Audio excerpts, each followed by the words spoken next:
Put it on that beat, go.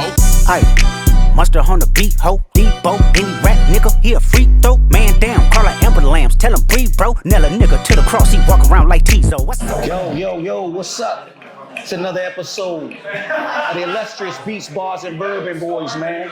We here at 1334 U Street Northwest at the Alchemist. We're talking a craft cocktail and whiskey bar that specialize in bourbons, man. Listen, really excited to be here with you. We got Josh. Valencia.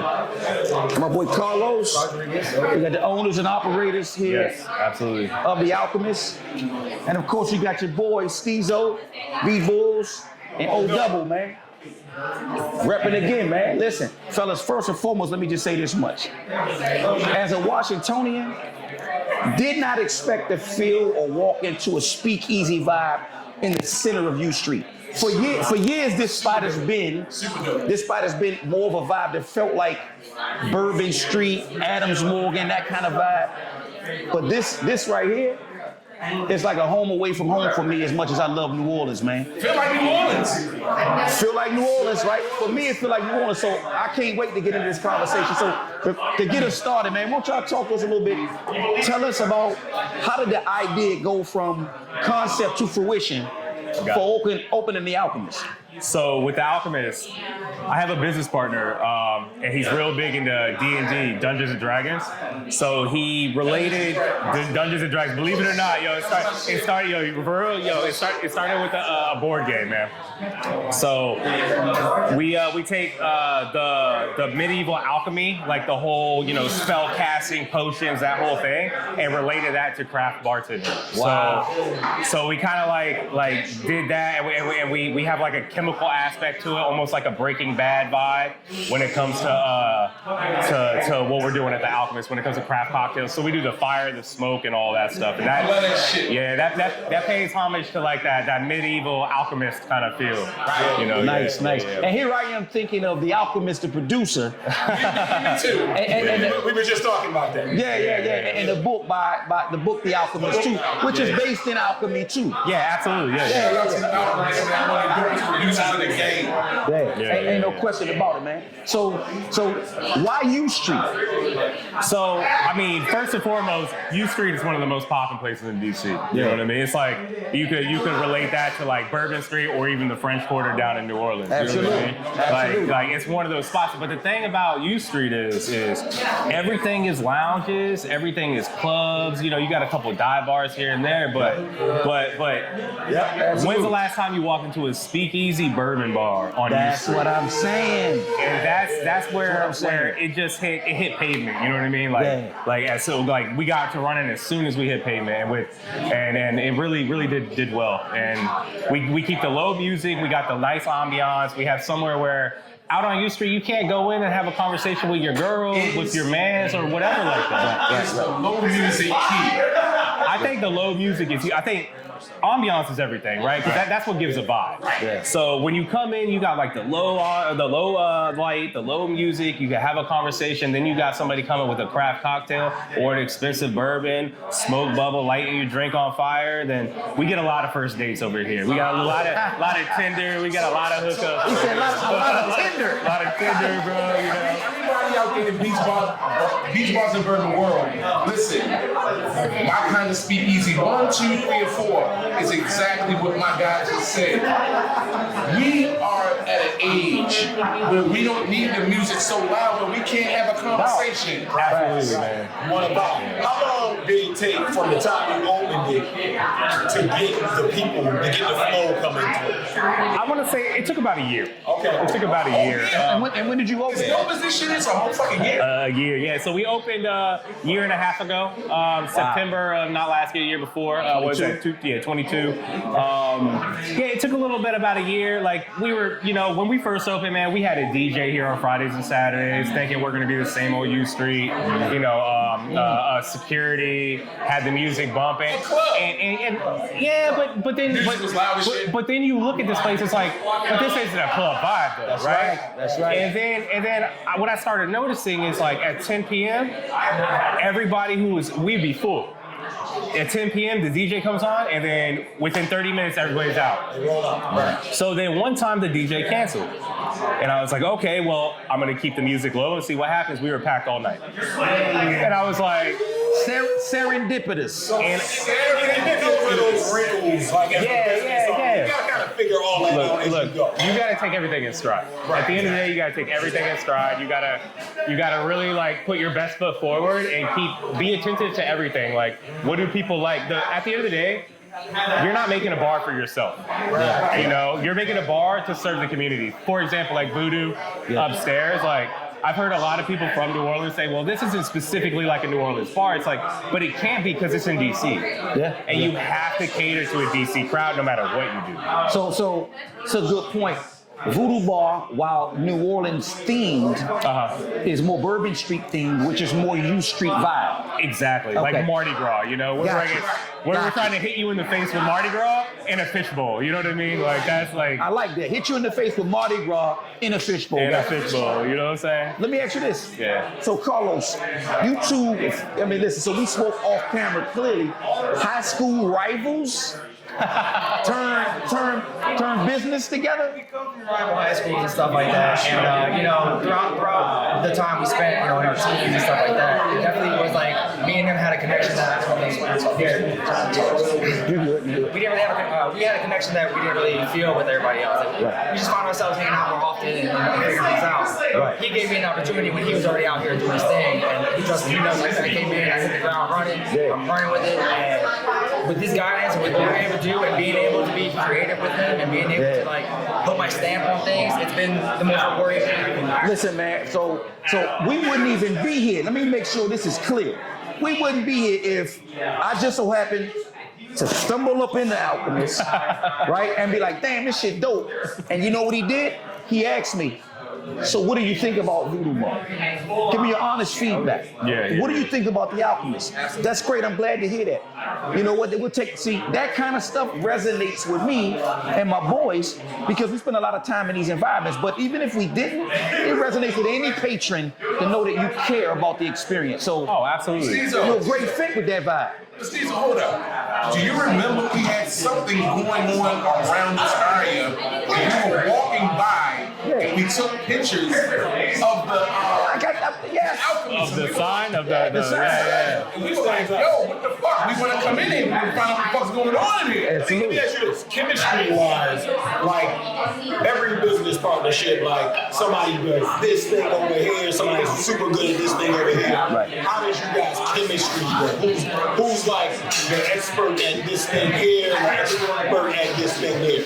Look, this is where I have to give Carlos a lot of props. He runs day-to-day operations. This whole place would not be successful if it wasn't for him.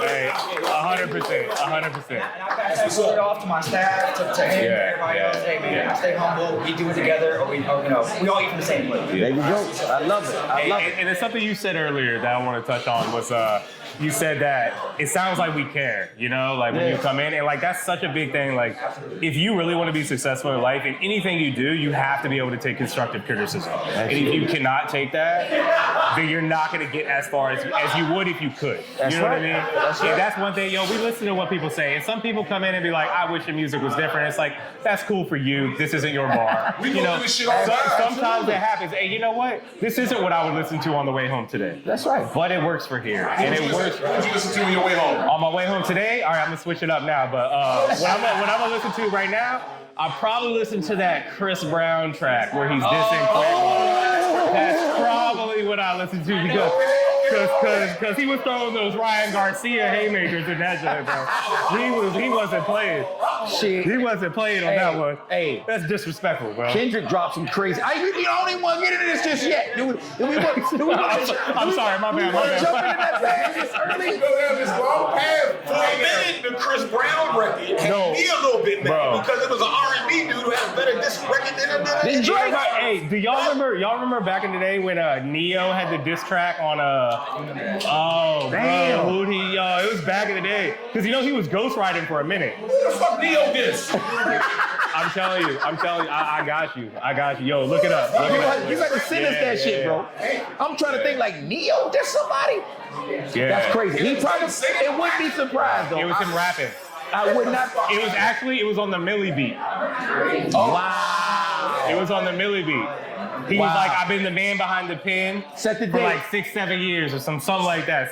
Set the date. Something like that. Josh at the Alchemist Don't quote me, but Craft I believe Cocktail so. and Whiskey Bar has told us that Neo got a diss track over the Millie beat. We can't wait to find out what that shit is about. That's crazy. I was going down the rabbit hole. I'm telling you. We're gonna have to. We're gonna have to.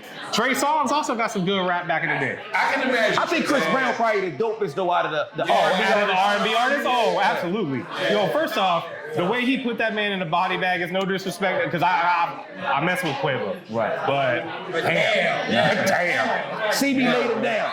Yeah. So he said, He got him. hey, no, it's like, yo, get up, Craig. The thing about the Chris Brown one, I kind of feel like he had the energy of what we expect from a battle. He had rap beef, battle energy. 100%. This shit felt like Tupac. Yeah. I'm not saying it was Tupac, but it felt like Tupac. I'll tell you, the words he was spitting was as disrespectful as if it was Tupac. I'll tell you that right now. Bro. Hey, hit him up.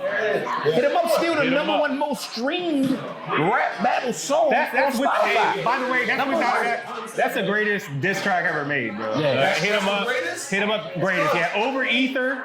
Oh, hold on. Let me just transition. Did we just pivot to talking about I'm sorry, greatest my bad, rap my bad. battles? No, we can do that. Name your top three then. Since we here, let's do it. Everybody got one. Top Just three, one, just one, top just three, one. top three beefs or diss 1, songs? 2, 3, 4, 5. Greatest rap diss of all time. Explanation. Wait, this song or This beef? song. Beef between two This people? song. This song. This song hit him up, hands down. Bro, that was disrespectful, man. He snatched the wig off of the fake Kim on the video. When he started, that's how I fucked your bitch. Okay. And you love that opening. What do you say? No, It sounds like something you would say. bro, I fucked your bitch in the clique you claim. West side till we ride, gotta quit with game.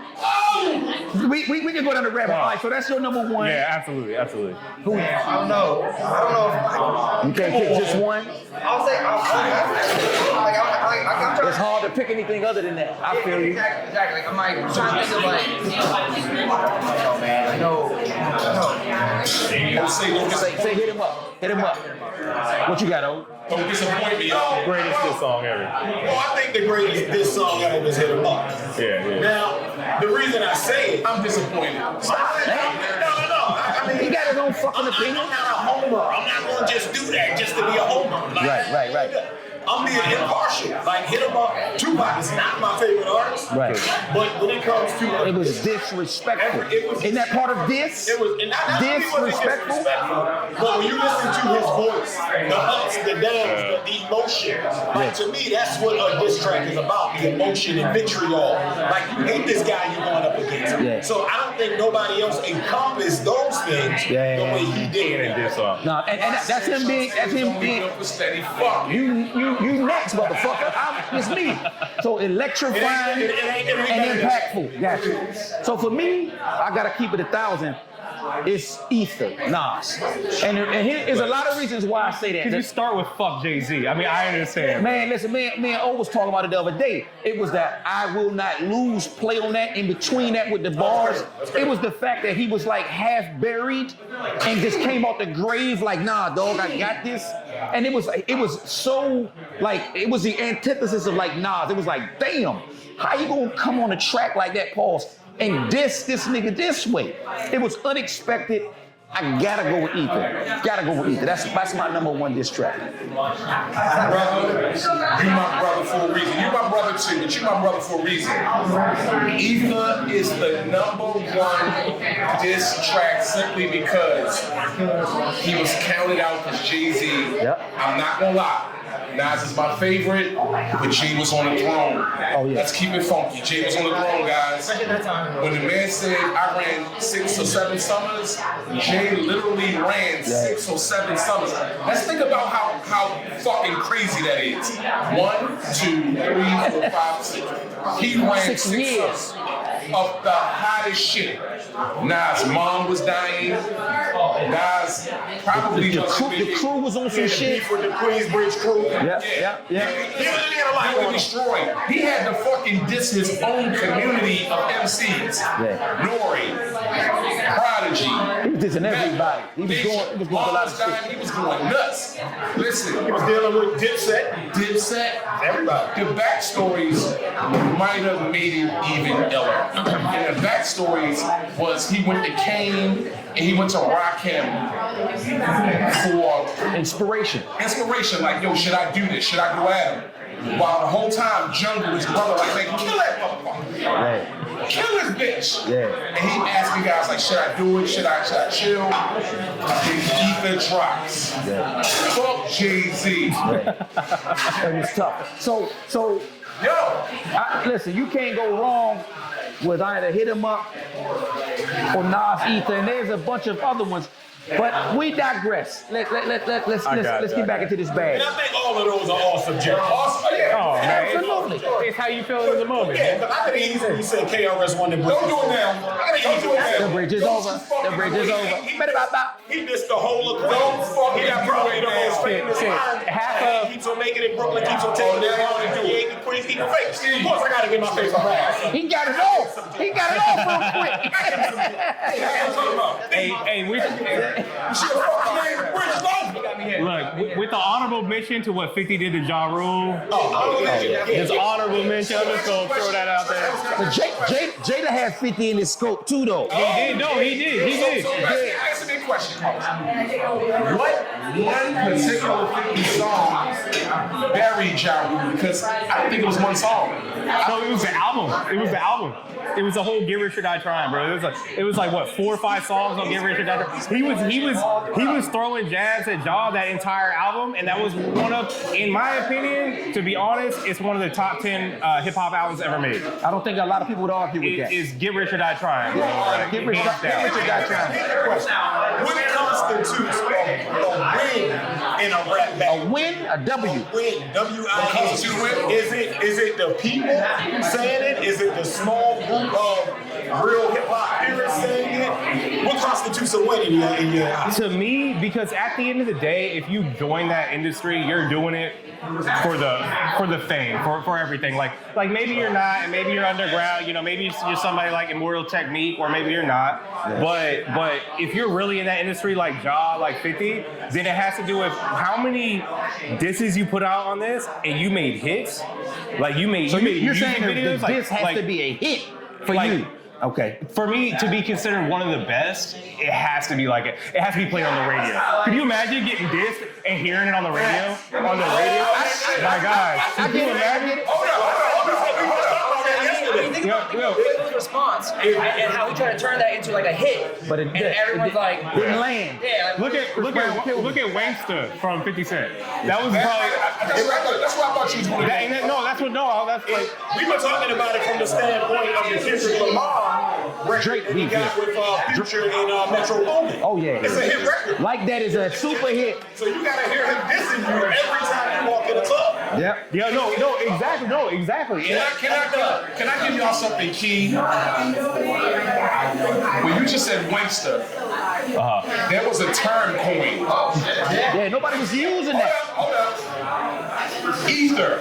The term was coined. Ooh, so I see what Brandon yeah, Brandon is saying you have an influence on the culture. That's a hashtag now. It's a hashtag. Yeah. Wangster. Ether. Hold up though. Kendrick Lamar, he brought back the E40 shit. Now motherfuckers is looking at you like, I had like it what? we on that like that track. If you make a diss song and they have to add a word in the Urban Dictionary, it was probably a fucking hit. You know what I'm saying? that's probably done right there. That's probably. I count that as a win. You could bark one in the win column for that one. Yeah. Now, can we also include the beat? No, It has to be included. Say had no whack beat, bro. Whereas though the radio, like you said, the radio constantly plays it. Now we got social media, but at one time it was radio. Constantly plays it, and secondly, they drop that shit in the club. Could you imagine? Could you imagine walking in the club and you hear that? Like, could you imagine being a DJ, right? and you know, Ja Rule's about to come. He's about to get a table. He's about to buy out half a section, and they're like, "Hey, bro, you cannot play no 50 Cent." I got one like, better. That's a hit. Jay was saying that about Ether. No, they have to. They I got one better. And Nas was like, and they was like, Nas got a rock in here, I bro. got one better. Jay in the club and said, "Turn that shit off." And DJ was like this. The DJ like this, and they played that shit back to back, and he left. So I'm just saying. So listen, my man he got some heart. He got some heart, bro. who the DJ? Whoever the DJ was, absolutely. I mean, at that point in time, who was winning? Like, what you gonna do? You gonna go with the guy that's losing? Absolutely not. So you gotta go with the. Listen. Y'all remember? There was a strip club. What's the name of that motherfucker? I can't even think of the name of it right now because it's closed down. Strip club, New York Avenue, right there by the Taco Bell. I know what you're talking about. Fuck, I can't remember the name. But anyway, in there with my cousin, we in there. This is years later. I put on Ether. They go crazy in there with Ether. The strippers, the cat, everybody, the staff, everybody goes crazy. Some dude goes in there and puts on Jay-Z afterwards. They start booing. Just a little caveat. They love Nas. Although he's a Nas guy. If it wasn't over you. Hold up, Hey, yo. look, listen. What's that New York about? State of Mind. Of course, it's What's that about? Nas commercial. We know. But I love Jay. Look, New York State of Mind is one of my favorite tracks of all time. All time. Maybe New he York love State of Mind. Nas too then. Oh, I do, absolutely. What you say? What's the I said New York State of Mind is one of my favorite tracks of all time. Period. So I love Nas too. I just don't adore Nas. So real quick, fellas, what I would say is this much. We sat down with a lot of cats. But the rent we just went on the hip hop was good. I love the fact that we sit down in a speakeasy vibe in the middle of U Street with some good guys, and we just went down the rabbit hole of rap, man. Like, let's give it up for that real quick, man. That's what we love doing. So listen, if I can segue real quick to still keep it hip hop, Of course. but incorporate craft cocktails. So what I'm curious to know, because I know both of you guys make a living behind the bar, right? Absolutely, yeah. So to speak. If you had to go with your choice of craft cocktail and what those ingredients are to make it that special drink, what song would complement that? Ooh. Huh? You like that? Hey, brothers, I want everybody to go in the glass. It's You want to start us off, Carlos? Yeah, I'll go ahead. I'll start us off. I would say it's a track from Currency. I haven't listened to him in a minute. I'm not gonna lie. God, this is my guy. It's off Smokey Robinson. The later one. But there's an audio clip that the producer uses in there where he's like making a Molotov cocktail. He's like making it hot, and like every time I do what I do, Yeah. that pops up every single time. And what's the craft cocktail you would say you go to for that? Oh, the old fashioned, baby. The old fashioned. You can always tell how much love is in the old fashioned. Yeah, that's why I love old fashioned so much. And you can tell a good one from a bad one. Oh, I've absolutely. had decent, I've had bad, I've had horrible, I've had good, I've had great. And I'm not trying to toot my own horn, but it's like I know. The Alchemist makes amazing cocktails, amazing old fashions, craft cocktails. So before we leave you, right? Let me ask you this. The greatest would have to be a smoke that motherfucker. Oh, they make a mean smoked old fashioned. Yeah. Are you kidding me? At some point we gotta see a creation come to life. But not to digress. Josh, you wanna go next? All right, so what we doing? You gonna go your craft cocktail, go Okay. to, but also the song that complements that craft cocktail. Got you. Okay, so. And why? So normally I would do the old fashioned, but let me switch it up just cause. Let me get a. Now I'm going off the because I'm thinking a different angle. Because I'm thinking like, hey, Unpaved path. Let's do it. I'm thinking I'm off of work. I'm thinking I'm at a beach. You know, give me a spicy marg. You know, give me a spicy marg. Really popular. And give me. Say it again for the people that don't know. And give me a spicy marg with some, by the way, with some house-infused habanero jalapeno tequila. Only at the Alchemist. But let me get a spicy marg with some bachata. Wow. Throw a little Spanish flavor in there. Now I love it. I know it's not hip hop. I know people. Listen, you know when you hit now. You on a DR tip now. Bro, You on a DR tip right now. I'm going Romero Santos with this joint, bro. I'm going the king of bachata. Oh yeah. Who is that? Romero Santos? Romero Santos, king of bachata. Absolutely. My man wanted his bag. Bro. But listen, Can I hear the music behind it? it's a refreshing All bag day, too. all Can I day. hear the music behind that Drake? He just told you. Bachata. Bachata. He don't listen to damn bachata, man. I thought it was hip hop. No, it's If your I- cocktail with your complimentary. If I had to do hip hop, give me like a Paloma with some with Hey Ma by Cameron and Cats. You know what he Give me some chill shit. These Give me some motherfuckers chill have made a shit. lot of cocktails with music inspiring them in the background. Look. This shit is like peanut butter and jelly. You got chef backgrounds, and you don't think you're cranking in the kitchen. Like, we're cranking behind the bar. Ooh, that makes it. Listen, alchemy, right? Alchemy. That's what it's about. Got you. Talk to us, baby. So I was going to ask you, what do you think about tequila old fashions? Just out of curiosity. I think they have.